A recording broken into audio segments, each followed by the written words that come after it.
ध्यायेत् शारदचन्द्रसुन्दरमुखम् ताम्रारविन्देक्षणम् भक्ताभीष्टवराभयप्रदकरम् कौपीनमात्रोज्ज्वलम् स्वात्मानन्दरसानुभूतिविवशम् सर्वानवद्याङ्गकम् श्रीमन्तं श्रीरमणेश्वरं गुरुवरम् योगासनाध्यासितं ध्यायेत् श्रीरमणेश्वरम् ध्यायेत् श्रीरमणेश्वरम्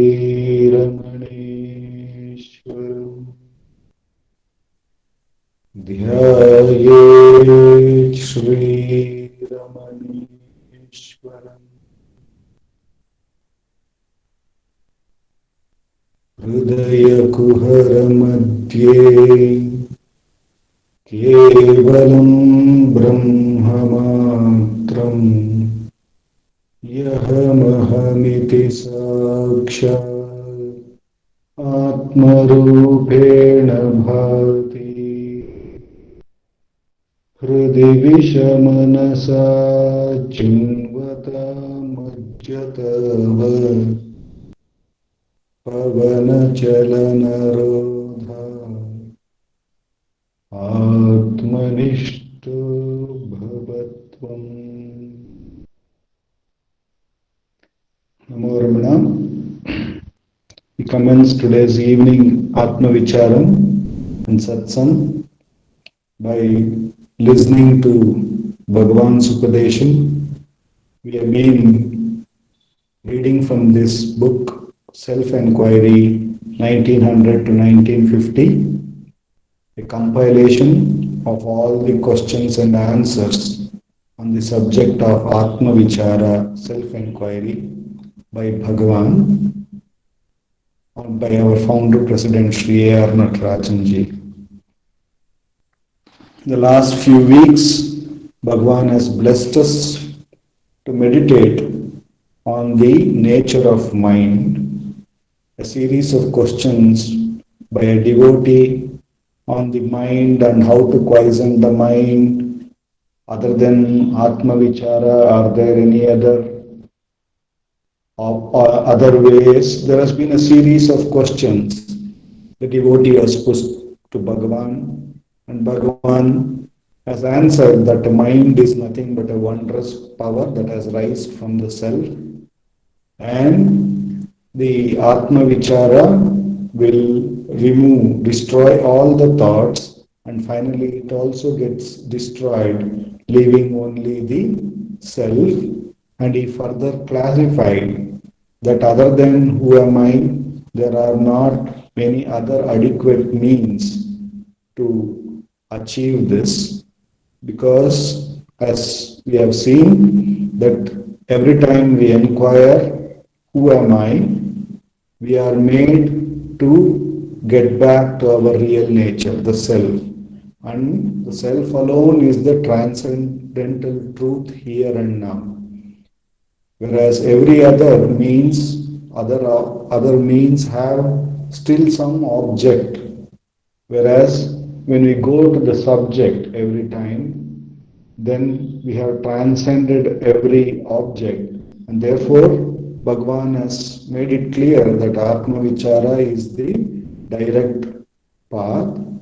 Then the devotee, both last few questions, he has asked that these residual impressions of objects keep appearing like a wave of the ocean, and how should one and it seems to be from beginless of time, and how to get them resolved, and to which Bhagwan had answered that though it appears from the um, beginless of time, it is only for the self. So this, like, the self is transcendental of all of that. So to remain attending to the self, then everything becomes quiescent, is what Bhagwan had said. And there is a final question in this series by the devotee. He asks, now that he seems to be convinced that Atma Vichara is the practice, obviously, theoretically, he has asked this question too, which is, how long should enquiry be practiced? The question is, how long should enquiry be practiced?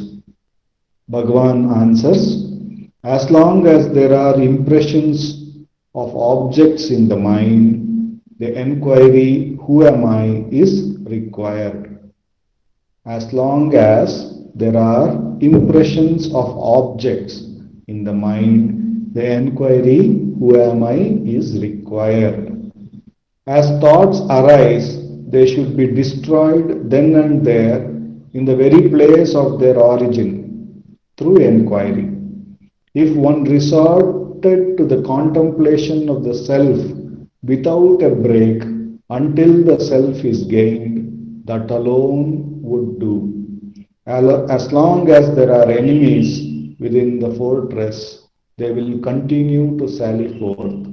If they are destroyed as they emerge, the fortress will fall into our hands. So the Bhagavan is answering here, as long as there are impressions of objects, as long as the attention is outward turned in whichever way, holding on to an object or an idea or a concept or a thought, whichever way the attention is outward turned, Bhagavan is saying the vichara is the way to make it recognize that it is outward turned and bring it back to the subject. So, how long should one practice? Then one self can judge. If one's attention is going out, even if it goes out once, then that very moment that we recognize that the attention has gone out in seeking an object, that very moment we should inquire, to whom is this, who am I, and bring it back to the self. So Bhagavan says, as thoughts arise, they should be destroyed then and there in the very place of their origin through enquiry. As we continue the Atma Vichara, as we practice the Atma Vichara, initially we start ourselves as an individual trying to achieve the self. Somewhere down the line, the path, the plates turn. We start to recognize we are the self, and these thoughts and ideas and concepts and objects are limiting us, making us get limited, making us to desire something, or making us to turn away, avert from something. And by doing that, we seem to have stepped down from our real nature. So then we start to recognize that as long as thoughts arise, we should destroy it then and there. Because the moment we attend to a thought, then the potential of it being grasped and we getting into the clutch of it, thinking it is real, though we are the reality. Moment we attend to a thought, the thought appears to be real. Really, they are not real until I attend to it. If I take a thought and if it appears, There are two options. I can grasp it, then we can see that it appears to be real, and then we follow whatever the content of the thought is. Or at the same time, if we inquire to whom is this thought and who am I, and turn the attention inward, we see that the thought was not that important, was not required at all. So therefore, it becomes very clear that the thoughts are not really required. What we require is to be always in our real nature of the self. So Bhagavan is saying, as thoughts arise, they should be destroyed then and there in the very place of their origin through enquiry. It also becomes clear here that moment we are outward turned, we are going to face some amount of uncertainty or discomfort. If we are very serious about Atma Vichara, then we will know that we have slipped away from ourselves, and that sorrow at least will strike us. Therefore, it becomes important that we become very diligent about our thoughts and we inquire as soon as we recognize it. Then, if one, Bhagavan is saying here, he is giving the clue that if one resorted to the contemplation of self without a break until the self is gained, that alone would do. Actually, as we practice Atma Vichara, we start to recognize that it is only by attending to the self, not by reading any amount of book or not contemplating with Vichara. It is just by attending to that thought free self here and now that what we have been seeking is so naturally available. Everything else makes us move away from the self. And therefore, it is the self alone which can break this chain, this continuous chain of attention. So, in fact, Bhagwan, last few weeks, he has given me this thought that in Madurai, just before his enlightenment, he was going on praying, reading the Periya Puranam, that there should be a devotion like those great ones towards the self or the Shiva. So it is what is Bhagavan going on bringing us slowly by vichara, that it is the self which is the transcendental truth here and now, and we are already that here and now, and that is the only thing that we should attend to and love. On all other objects, whether they are gross, subtle, whatever form they are, is not worth pursuing, because sooner or later we are going to face ups and downs attending to them. Therefore, we will not have that unalloyed happiness which we are looking for. It is only in the self, in our real nature, where we don't even have a thought, where there is absolutely no object, where there is fullness, where there is no dependency on anything else external at all, where it is self-effulgent. There alone, there is this constant peace and happiness. And to love that self is the only objective of the Atma Vichara, or to love and to abide in that self is the final goal that we have been looking for. So, Bhagavan says, though as long as there are enemies within the fortress, they will continue to sally forth.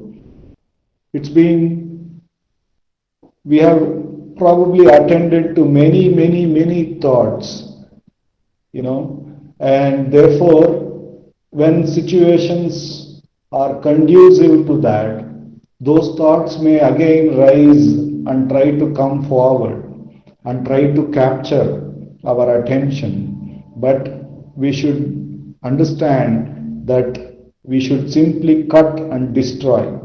So, though the final goal is to love the self without a break, but Bhagavan has given us the Atma Vichara as another tool. If at all there is a strong thought, if at all there is a desire which is capturing our attention, all we need to do is use Vichara and destroy that emerging thought and get back to the self. And by doing this repeatedly, we will be always in the state of the self, whether we put the effort to remain in the self or we are in the effortless state of the self. Both are one and the same. The only goal is to always keep attending to the self. So Atma Vichara, though it is with effort, will take us only to our real nature, which is self. And as we dig and stay and recognize that self alone is the ever blissful state, then more and more we would fall in love with the self, and less we would put our attention to the objects. And Bhagavan has given us Atma Vichara to do, to practice, and to remain as that very self. The immense grace of Bhagavan for the next 15 minutes. Let us do Atma Vichara. In Atma Vichara, as Bhagavan has already said here, no matter how many thoughts come, no matter how good the thoughts are or bad the thoughts are, we will diligently inquire to whom is this, recognize it is for me, and thereupon inquire who am I, and take the attention to the source of the I. That is the Atma Vichara that we are going to practice. And if there are no thoughts, we continue to remain in that thought free self, loving it as it is the transcendental truth that we have been looking for. The grace of Bhagavan, let us do Atma Vichara.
Namo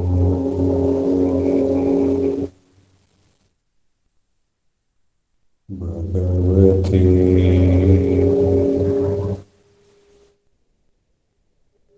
Shri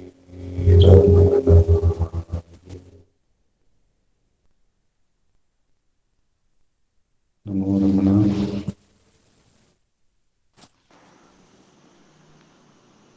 Namo Ramana, prostrations to Ramana, who shines as the Self in all beings.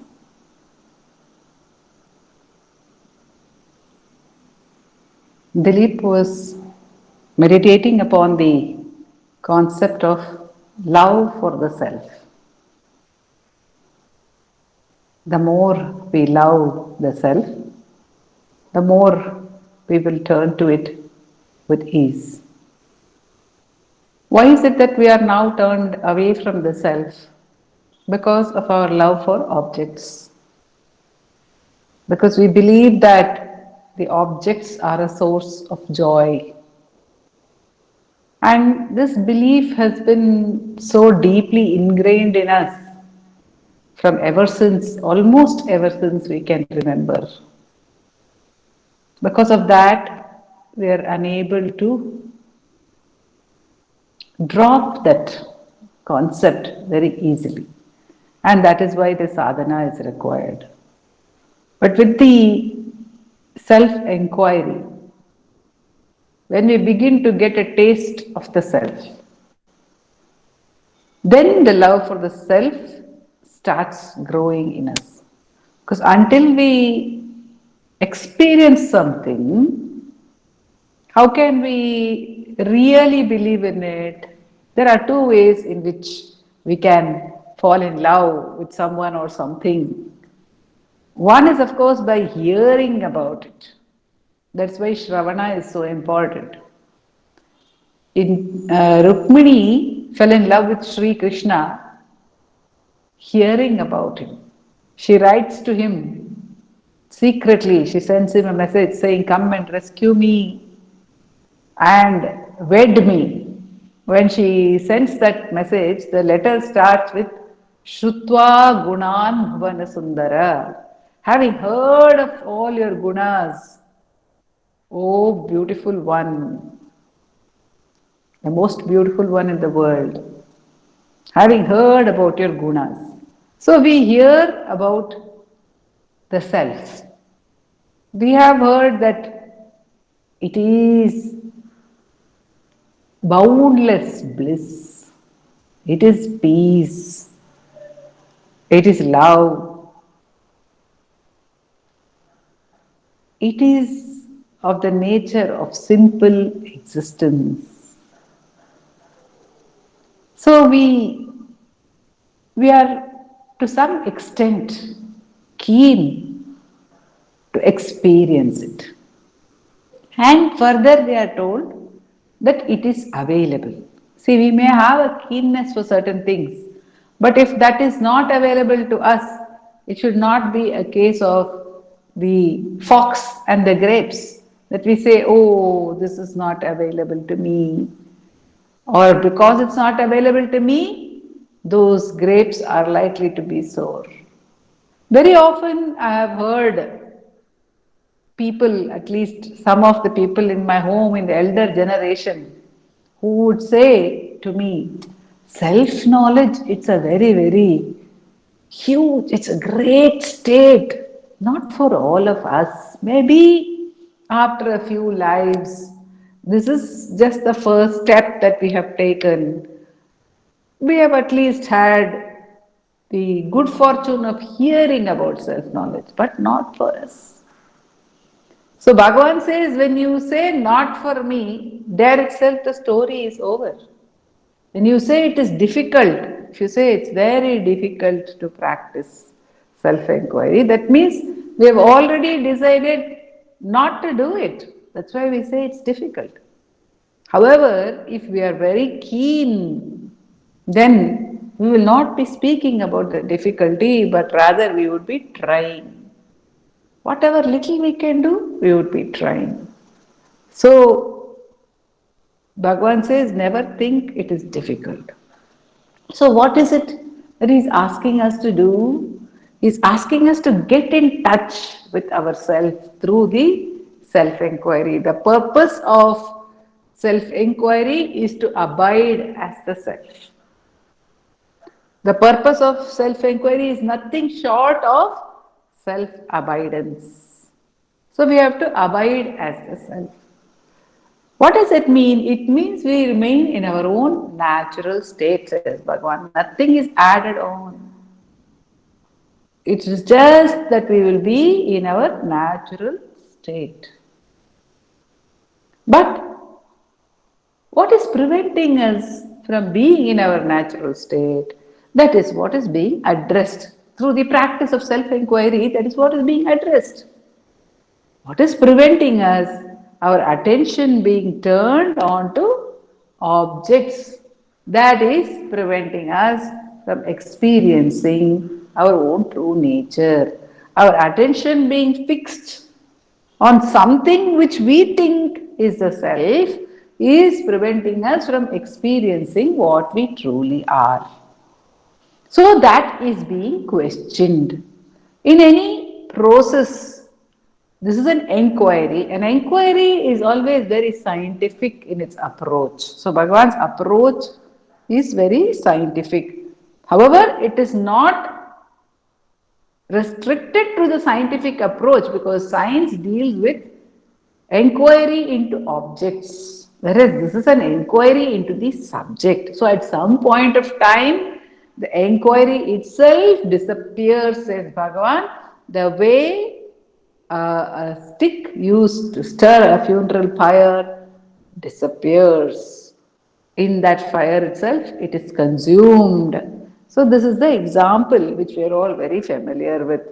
So, what is being addressed is in an inquiry, what happens is we all of us have studied science, at least rudimentary science.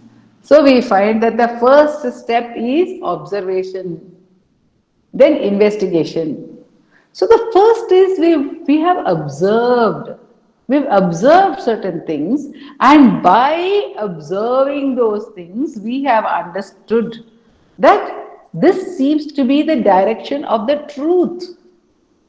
We've observed that our own identity is changing, or it does not remain with us even in a span of 24 hours.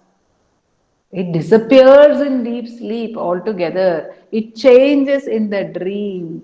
So there is in us a question which comes up: what is my true nature? That which I am calling myself doesn't seem to be the truth about myself. So, how do I get back to my true nature? I have to turn my attention, try to turn my attention to where or how I feel myself. Because what am I trying to find out? I'm trying to find out who I am. So I start trying to pay attention to who I am. When I start trying to pay attention to who I am, I first encounter a lot of thoughts. That's the first thing that we encounter when we start trying to pay attention to ourselves. And we recognize that this has to be an internal process because obviously it's about me, it's not about any of the objects. I have divided my experience into I and the world, I and objects, subject and objects. That is my perception at the moment. So, in this perception, what am I trying to experience? I am trying to experience the subject, not any object. So, I try to turn my attention inward within this body. Obviously, when I say inward, I mean within this body because for me, as I said, for each one of us, there is a divide between I, which is contained in the body, and the world or objects which are outside the body. So I have to look within and I start looking within. And when I look within, I recognize that though I am looking within the body, I am not looking inside any of the physical organs of the body. No, what I mean is I have a sense of my own being. I feel I exist within this body. I do not feel that I exist as my bones or my organs or the blood or any of the things which are actually physically there within the body. So I recognize when I start the inquiry, when I start turning within, I recognize, each one of us recognizes that what we mean by within is a certain nebulous, a certain not very clear, a fuzzy boundary within which we feel ourselves. And we feel this boundary is the body. Actually, in dream, this boundary changes. This body will be on the bed, but our own mental bodies will be there, which we take, and at that time, that becomes the boundary for us. So we feel ourselves within. And in what way? That is, we have thoughts about ourselves. And most of the time, when we are not focusing in this manner, trying to turn within and trying to see who I am, trying to see what is it in me that I say I, who am I? So when we are trying to see this, we first of all recognize that it's within this boundary. But when we are not trying to see this, what are we busy doing? We busy thinking about something. Most of the time, we are busy thinking about something other than even this physical or this beingness, this body existence of ours. We are not focusing on that. We are focusing on some other things related to this sense of being, this body. Those other things are mostly some emotions. We are all the time linking ourselves with some emotional experiences. I'm sad, happy, excited, worried. This may happen, this may not happen. We do not know. We have thoughts about the future, we have thoughts about the past. So we are, for the most, caught up with these thoughts. So first we have to disentangle from the thoughts. We have to move back from the thoughts. Even to get back to be able to pay attention to who I am, if we are enmeshed in thoughts, if there is a running mind, we will not be able to focus. As one of the Satsangis had asked, my mind is running so fast. Or we may have some worry. What about the situation today? What about COVID? What about something else? What about finance? What about whatever? So, our mind is full of thoughts. So, to pull back from the thoughts, Bhagavan asks us to ask, for who is this thought? Or to, in a way, we can say, if we examine our thought, if we look at a thought, any one thought, instead of, he says, don't run with the running mind. Don't run with the running mind. So what is running with the running mind? Running with the running mind is the moment I am anxious, say, will I be able to finish this task today? Then I start worrying, oh, today there are only 3 more hours left, but the task actually will take 5 hours. How will I ever finish it within 3 hours? And if I don't finish it within 3 hours, what are the consequences of not finishing within 3 hours?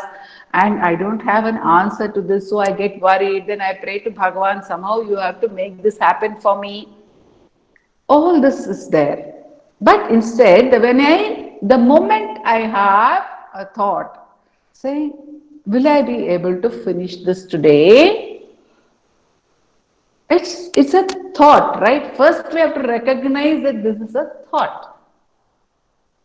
It is a thought. And it is occupying our attention because Bhagavan says the mind is a marvelous power of the self.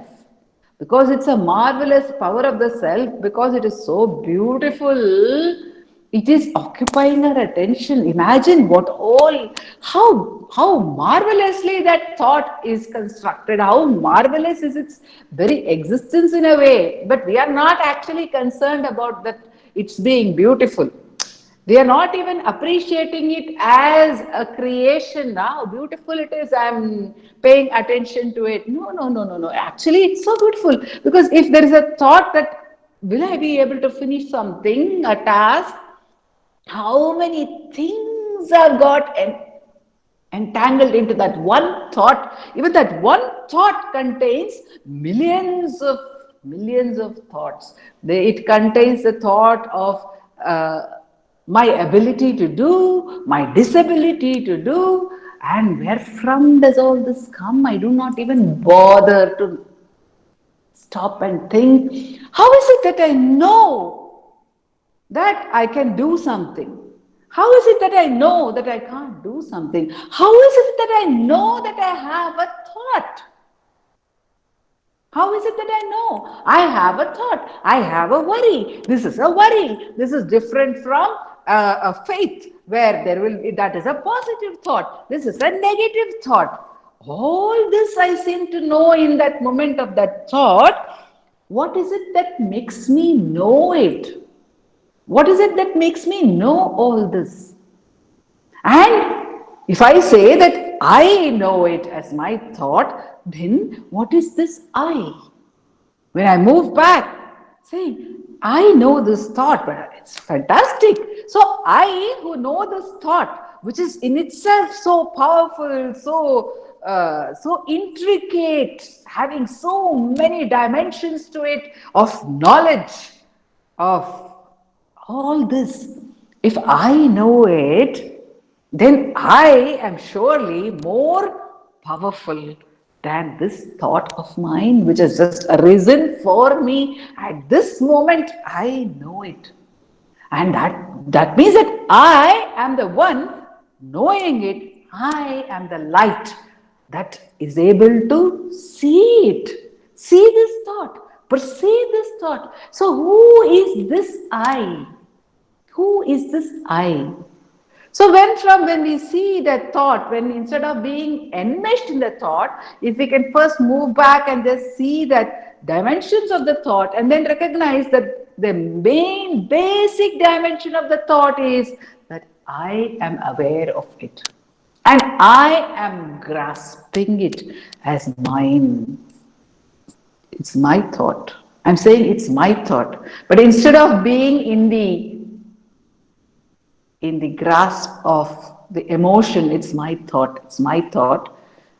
By accepting it that it is my thought, Bhagavan says, when I accept it's my thought, the other dimension opens up of, if it's my thought, then I am larger than the thought.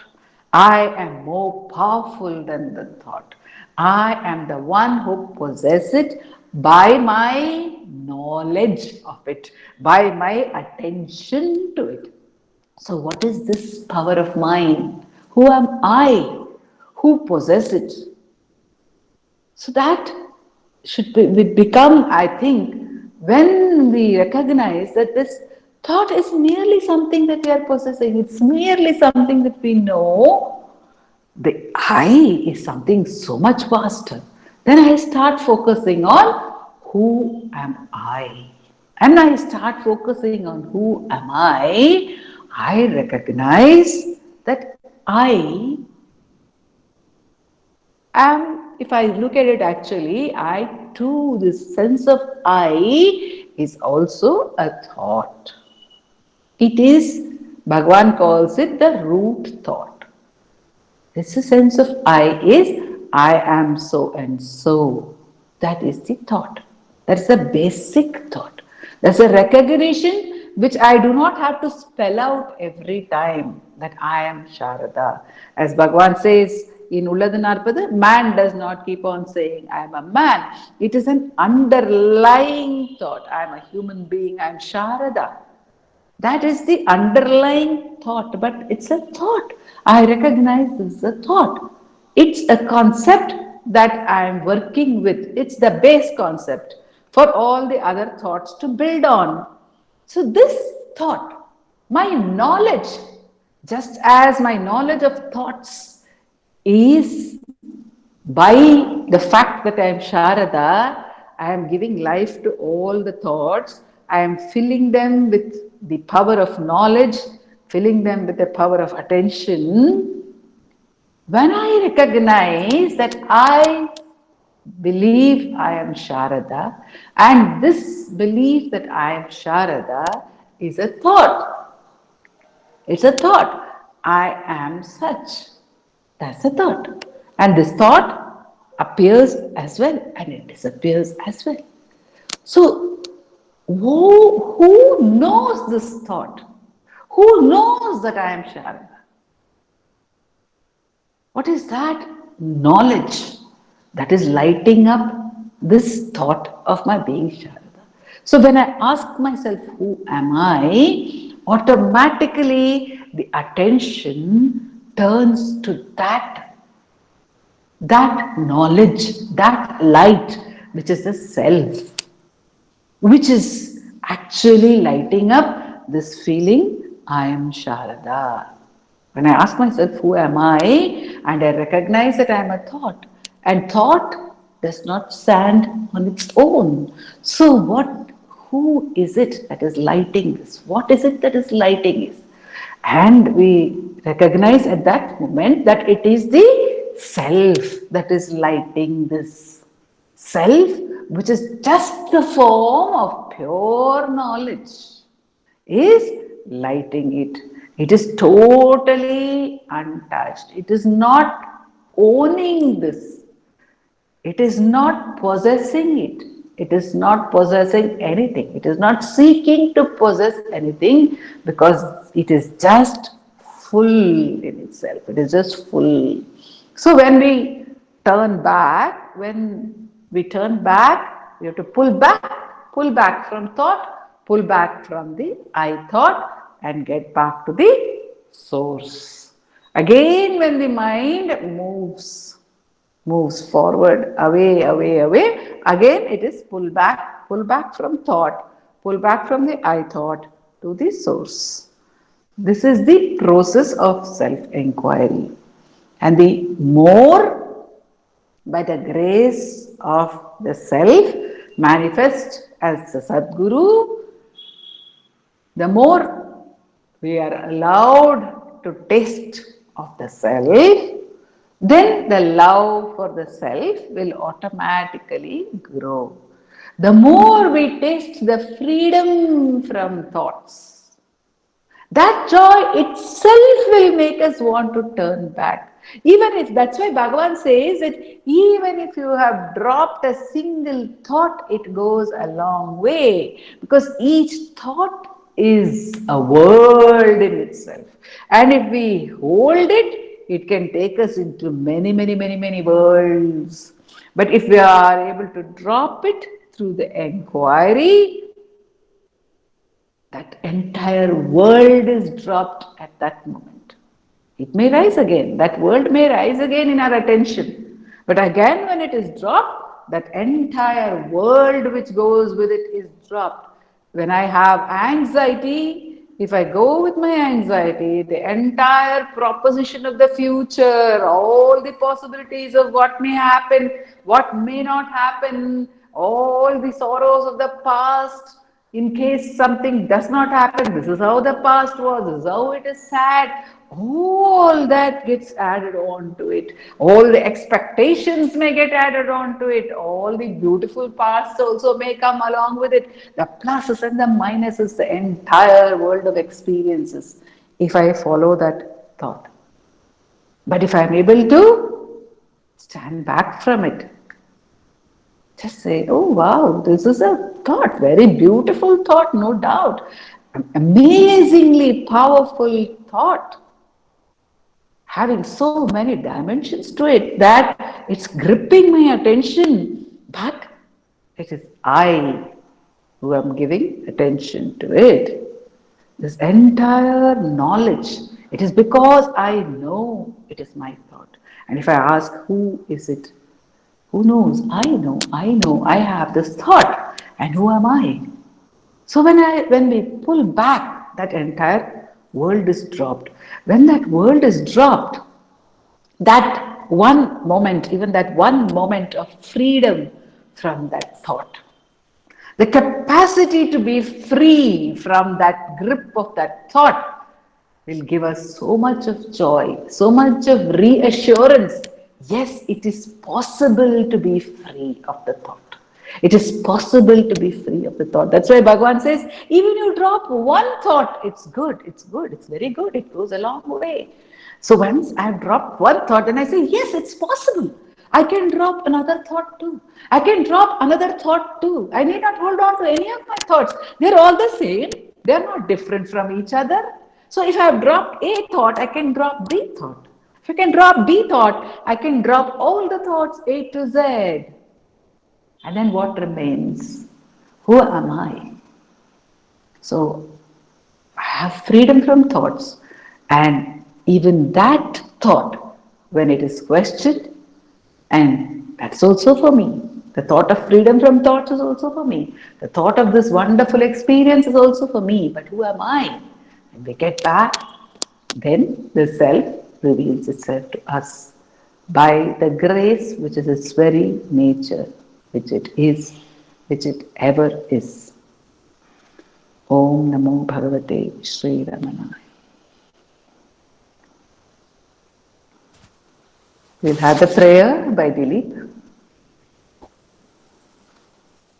अपार सच्चित् सुखवारिराशे यस्योर्मिमात्रं भुवनं समस्तं गुहाहितं तं रमणं गभीरं चिन्ताविहीनं हृदि चिन्तयामि चिन्ताविहीनं हृदि चिन्तयामि. Namo Ramana. Thank you everybody. Karunachala. Namo Ramana to everyone. Namo Ramana.